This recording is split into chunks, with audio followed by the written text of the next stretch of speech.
Nightie పతివ్రత MRF media press వాళ్ళు వచ్చేసారు. అయ్యో జుట్టుకు రంగేయి అంటే మర్చిపోడు మా ఆయన వెధవా. ఏ తెల్లండుకలు కనిపిస్తున్నాయా? లేదు కదా, అయితే ఓకే, షురు చేయండి. నీ అమ్మ, నీ అక్క, నీ ఆలి అందరూ ఆడోళ్లే. స్త్రీకి మగవాడే. నీ అమ్మ, నీ అమ్మ, నీ అమ్మ ప్రియుడేందే పగోడానాలే.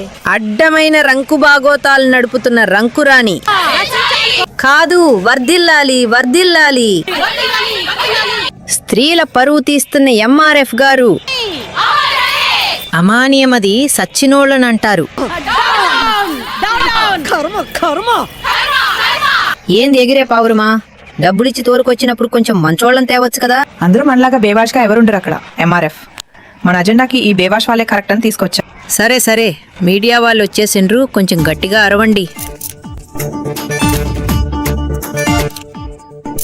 ఏంటండి ఆ హడావిడి? ఈ రోజు ఒక సెన్సేషనల్ కేస్ హియరింగ్. సెన్సేషనల్ కేసా? అవును, ఇలాంటి కేసు కోర్టుకి రావటం బహుశా భారతదేశ చరిత్రలో మొట్టమొదటిసారి కావచ్చు. ఏంటా కేస్? దూల కేసు. అలాంటి వెదవల్ని కోర్టుకి తీసుకురాకూడదండి.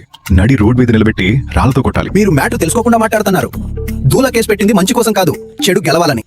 మానవత్వం, నీతి, నిజాయితీ, యథార్థత అంటే ఏంటో తెలియని వాళ్లేగా. అవునండి బాబు, నువ్వు ఇప్పుడు చెప్పినవన్నీ లేనోళ్లే కేసు పెట్టారు. ఎంత అదృష్టం. కొంచెం ఆ అమ్మాయి అడ్రస్ చెప్తారా? అయినా ఆ సిగ్గులేనోడు కోఆపరేట్ చేసి చక్కగా సపోర్ట్ చేయకుండా కేసు పెట్టిన క్రాక్ గాడు.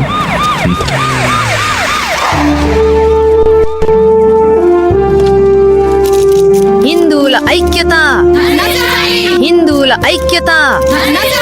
అడ్డమైన రంకు బాగోతాలు నడుపుతున్న రంకురాణి. హిందువుల ఐక్యత, హిందువుల ఐక్యత.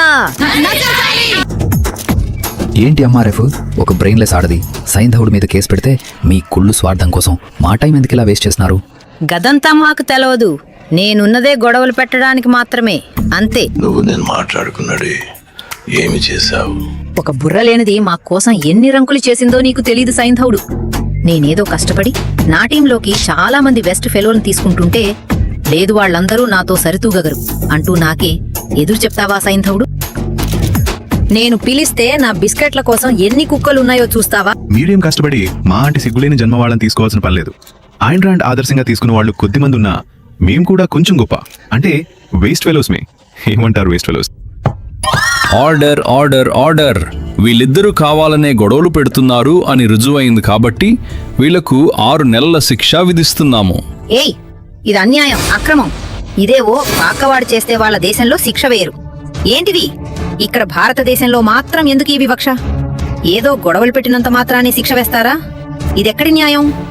మీ తీర్పును నేను అడ్డంగా ఖండిస్తున్నాను. ఎవరా ఆవిడ?